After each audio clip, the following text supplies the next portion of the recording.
This is IA Forward, your playbook for success as an independent insurance agent. Here to help you knock it out of the ballpark are your hosts, Shane Tatum and Tonya Lead. Welcome to IA Forward. Shane, I cannot believe that it is the end of Q2. We are starting third quarter. We're halfway through the year. That's absolutely crazy to me. Yeah, I've never been that person. I can't believe that it's April. I can't believe it's August. This year has gone so quickly, but this year has gone so quickly. And when you don't remember what you did that day, you've been pretty busy. And I've had more of those in 2024 where I look back on the end of the day and I'm like, man, I need 4 more hours and it's 5 o'clock. It just flies by. You just made me feel so much better because I've been having a lot of days lately that I look back at the end of the day and I'm like, oh my gosh, what did I do? Where did that? And I thought it was because I was getting old. So if it's because I'm accomplishing great things, that's fantastic. And I'm going to embrace that. I had a quote old timer. That's what we would call him back in my younger days. I had an old timer one time tell me that the years ahead of you are really slow, but the years behind you are really fast. And I've always thought about that. And as I've gotten older, his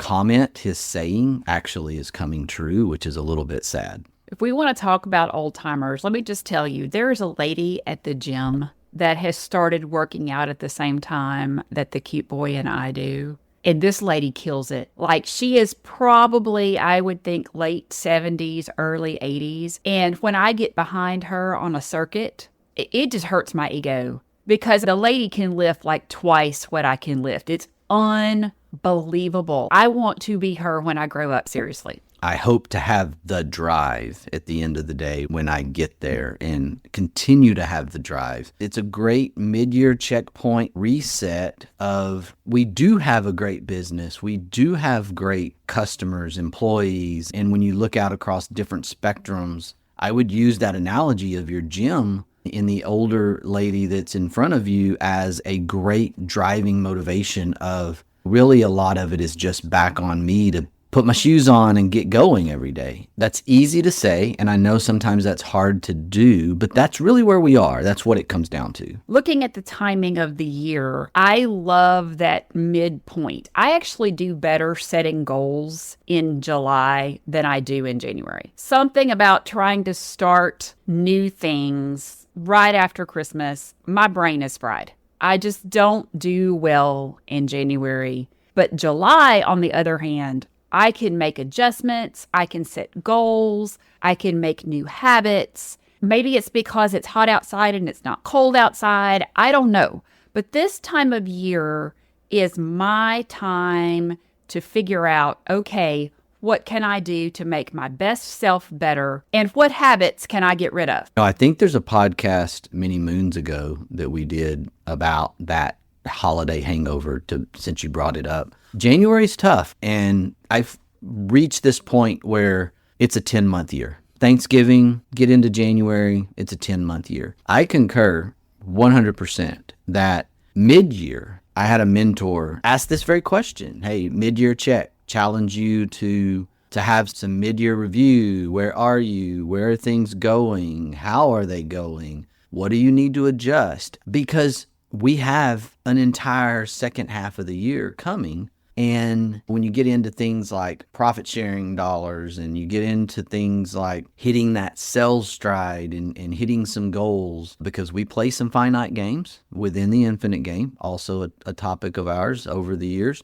you still have time to make your year better than it is, even if you have had a slower year than expected, even if things aren't perfectly aligned with what you wanted to happen. There's just this time that's still left that we can grab a hold of, and it's motivating. Most salespeople that I know, most intrinsically motivated people that I know, it's just July. You can have that kind of mindset of it's only June, it's only July, let's go. It's just this motivating thing. I love that pause. I love that opportunity that mid-year gives us. It's also an opportunity to figure out, yeah, this seemed like a really good idea, but it's just not working for me. Yesterday morning, I woke up and I just didn't feel really good. I didn't feel like meeting the cute boy at the gym. He was going to have blood work super early, and I was meeting him there. So I had a brilliant idea. I was going to stay at the house.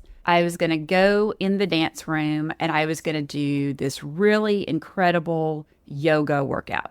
Okay? So I go in there, and the television in the dance room is not working. No big deal. No big deal. I have this beautiful space outside by the pool. We have the big giant TV out there that we installed to watch football and baseball on. I thought, I am going to do yoga by the pool. I'm going to do the yoga video that looks like the beach with all the beach noises. And I'm going to do this. I'm going to be that person that does yoga outside because beach yoga is like a big thing here. So I get my mat and I get the cover off the TV and I start the yoga video. And I'm like 5 minutes into this and I am miserable because I didn't think about the fact that early morning in Florida, there are bugs. So I'm spending 3/4 of the time trying to be in my zen happy place with the yoga, slapping bugs off of me. So I'm not accomplishing anything, but I keep going. And it's 20 minutes in, and I am so incredibly miserable. I am sweating. I am nasty. There are bugs. I cannot keep the bugs off of me, and I'm just not accomplishing anything. And I have one side of my head saying, it's 45 minutes. You can do it. You can do anything. Keep going. And then I had the other side of my brain that just finally clicked in and said, Tonya, you're being stupid. You're beating your head against a wall. You're not accomplishing what you're trying to accomplish. It's okay to stop and do something else and start again tomorrow. And I finally realized that I was so frustrated that I wasn't doing anything positive for myself. And I just said, hey, look, tomorrow's another day. Let's go inside, take a shower, have a mindset shift, and start your day. Looking back, had I continued to be absolutely miserable, not accomplishing anything, which is what I normally do. And a lot of times what we normally do within our agency, because this is what we're going to do. We set our mindset. We see that it works for other people. We see that, oh, wow, they're getting these great results, so I'm going to try this too. And then we're beating our head against a wall and not getting anywhere. That's going to be my second half of my year.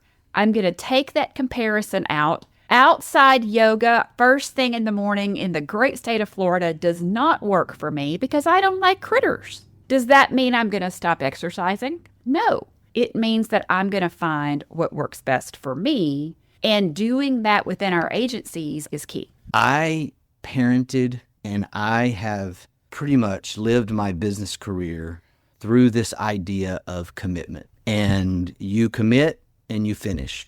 When you commit, you finish. And there's this thing within our businesses, especially like a mid-year gut check, to what you're saying, adding and applauding Tonya's comments here that we should all be able to take away and go, yes, it's okay to look at something and go, that's not working. We need to make an adjustment. We need to stop. I've talked about stop doing lists before. Just because we've started it, just because we had this incredible idea, doesn't mean that it's actually going to work. And certainly one of the worst things you can do is continue to run yourself in the ground trying to make an idea work that just doesn't work. And I'm in the middle of reading a book called Denial.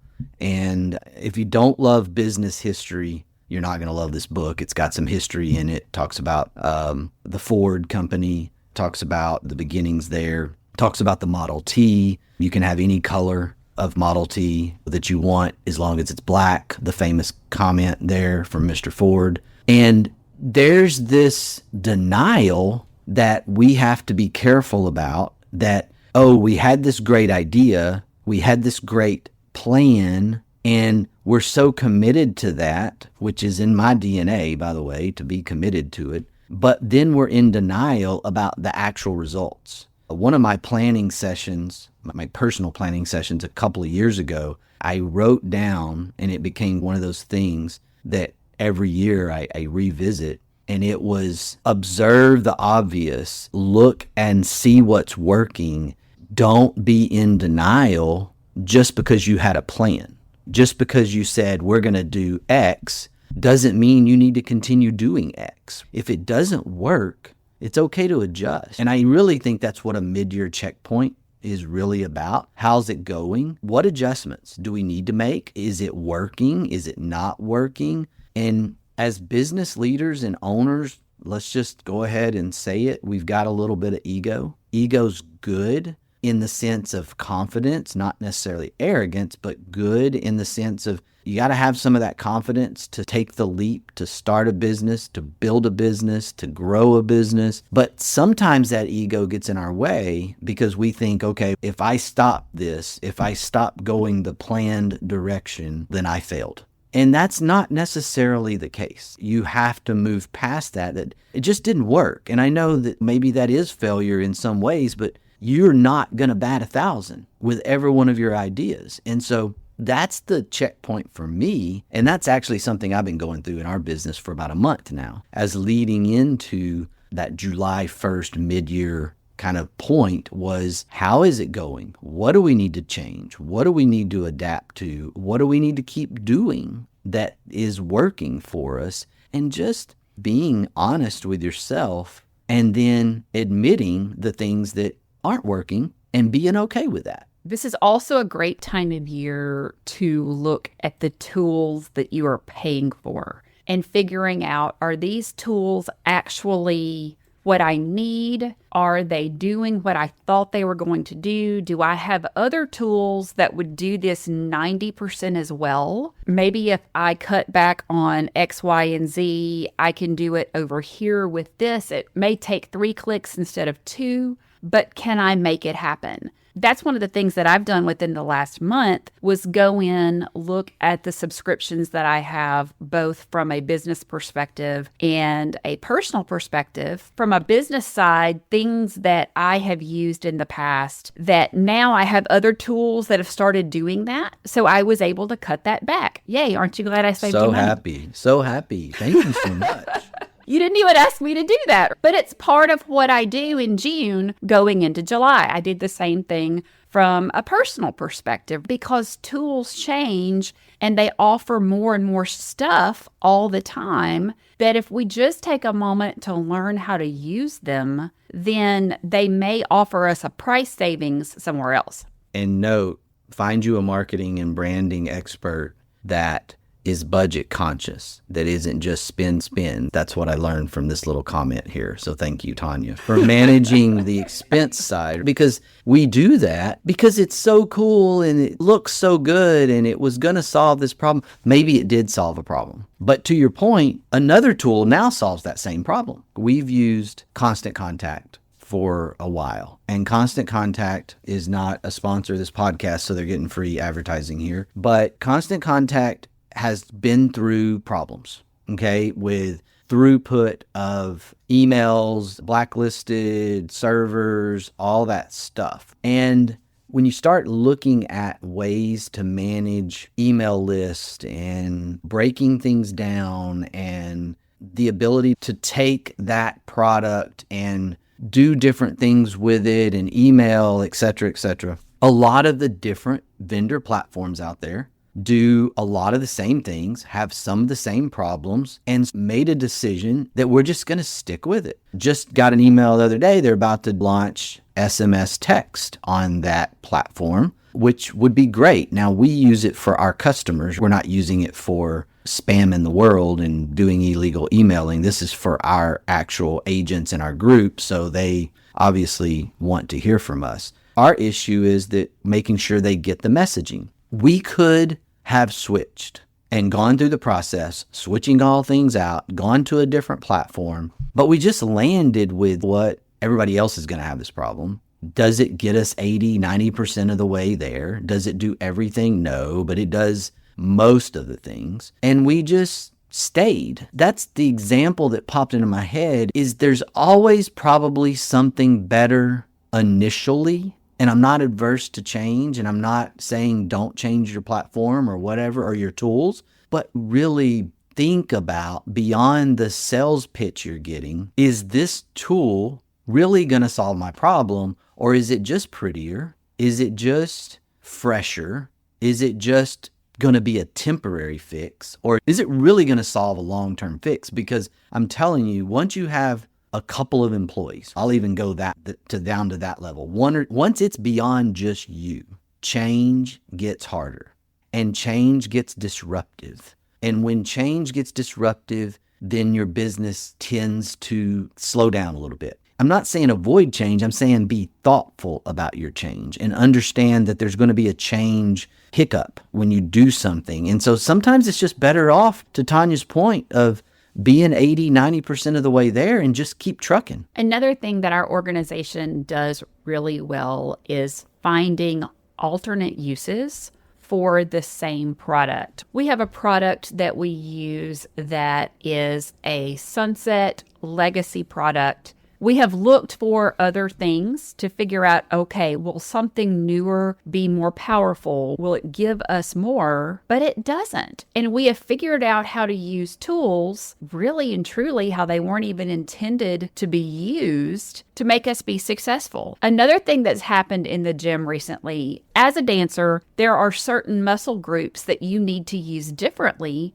than the average person does. As a girl, I dance in high heel shoes. And so my calf muscles and my quadriceps actually need to be shaped a little bit differently in order to do that. And so when I am doing weight-bearing exercises on my calves, I have a tendency to do them flat-footed the way most people, but then I remove some weight and I do them standing way up on my toes. It looks silly. I get that it looks silly. It's not how the exercise was designed. However, it creates what I need for it to create. I have had 2 guys stop by to chat to explain to me that I am not doing this correctly, that I can lift more weights if I would do it the way they do it. And I say thank you, and I smile, and I let them go on their way, and I act very appreciative. And I know what they're saying is correct, but I am using the tool to make it do what I need it to do, even though it's not designed to do it that way. The legacy platform that we use that Tonya's mentioning is a great example. There are prettier platforms. There are current platforms, for sure, 10 times over, that don't do anything better. The reason to move is really 2 things that I can come up with. 1, we have 0 support and there's a security problem. That doesn't exist because there is support. 2, it just would make us better. And it doesn't. It wouldn't. And until that day comes, we just don't have really a need to do that. Insurance companies have this going on with their policy issuance systems. And my time across a few different carrier agent councils, one of the major topics that always comes up is there was a billing issue. The billing issue was that the auto policy issuance system and the home policy issuance system were 2 different systems. And then maybe the umbrella system was a 3rd system. This is something that sounds really crazy if you're 20-something, 30-something. But if you go back and you understand, like, how did we get here? How does a major multi-billion-dollar insurance company get to this place? In the beginning, there was very few companies writing property insurance, home insurance. There was fire insurance, maybe. But a lot of these companies that we see today, major companies like Progressive and Safeco and Hartford and Travelers, these companies started out, a lot of times, producing auto insurance. And so they needed an auto insurance policy system. So they built this system, a lot of it built from scratch. And these systems were built out for singular uses of issuing auto policies. And then when they decided to get into home insurance, we have an auto policy system, but we don't have a home policy system. And there's a lot of differences in those policies, coverage A versus BIPD. And you just get into all these different things and you're like, we just need a new system, build a separate system. So they built a second system. And now we find ourselves 80 to 100 years later with this idea of, you know what, the consumer experience and the customer experience needs to be better and we need consolidated billing. And you're sitting in an agency council meeting and they're like, yeah, that's a lot of money to try to figure out how to get those systems to talk to each other. Lo and behold, over time, they did it. But something that sounds so simple became a question for CEOs into the 2000s around, is it worth the money for the customer to get a single bill for their auto and home insurance? Or should we just have the auto policy get a bill, have the home policy get a bill? It became one of those things like it's not worth the money. So some companies just didn't do it until they started getting the pressure from InsurTech and from new companies that were being born. And all of a sudden, they got this new shiny object, and it can do all those things because it was built new from scratch with this across the board customer experience mindset. We have documented well-known cases that have been publicized over the last 20 years of large insurance companies spending $100 million to rebuild their platform, getting 60% of the way there and calling it quits. That's the thing that you have to understand and think about. And on a very minor scale and a very small scale, our agencies are going to be there and are there in some cases. And if you're not there today, you'll be there at some point. Let's talk KPIs. What should we be looking at midpoint of the year? The first thing that pops into most people's brains, or at least it does mine, and we should be looking at it before now, but we're busy and we're trying to execute and all those things. It's basically down to how's your profitability with your key carriers. That's the KPI that comes into mind right now for me, because you're about to enter that second half of the year. You are heading towards, in some cases, September lock-in agreements with profit sharing.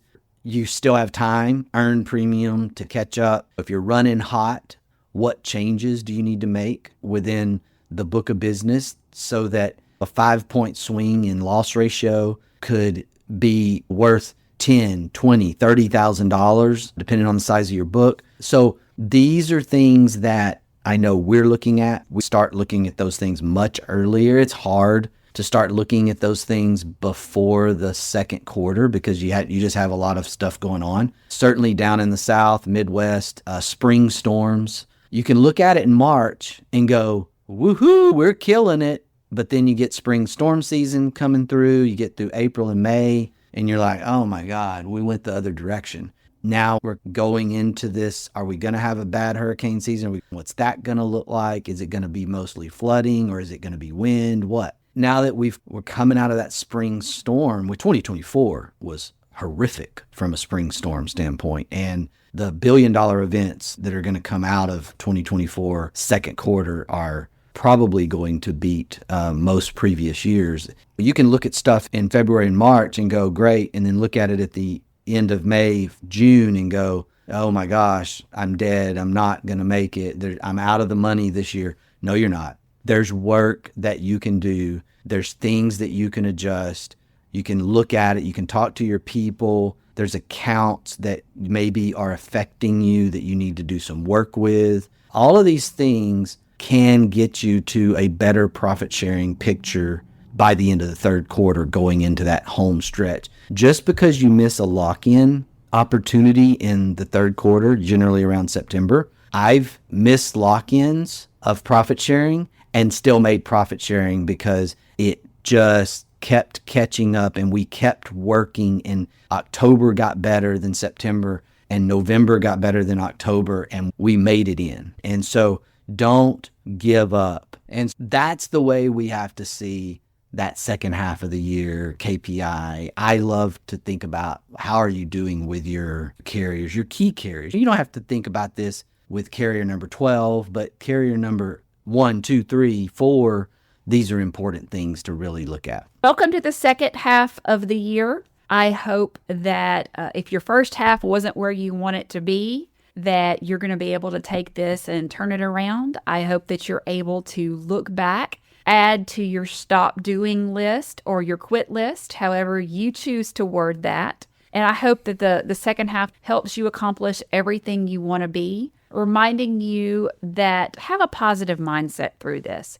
Be an example for your people. It's hot outside. People get cranky when it's hot. I am one of those people. And sometimes it takes a little more effort to be the positive person when it's 100 degrees outside, but you can do it. I have faith in you. It's really hot in Texas. There's a lot of cranky people down in the South during this time of year. I completely concur in the sense that you can be the coffee bean, to bring back the Damon West book. You can be the light. You can be positive. You can be the change agent, another Damon West book there. And there's this idea that we do not have to allow the world around us to change who we are. We can change the world around us by being different, being who we are. We haven't really gone into this on this podcast. I'm sure it's coming, but we're entering into debate season already, election year. You're going to get exhausted, but don't stick your head in the sand. Be informed and work through that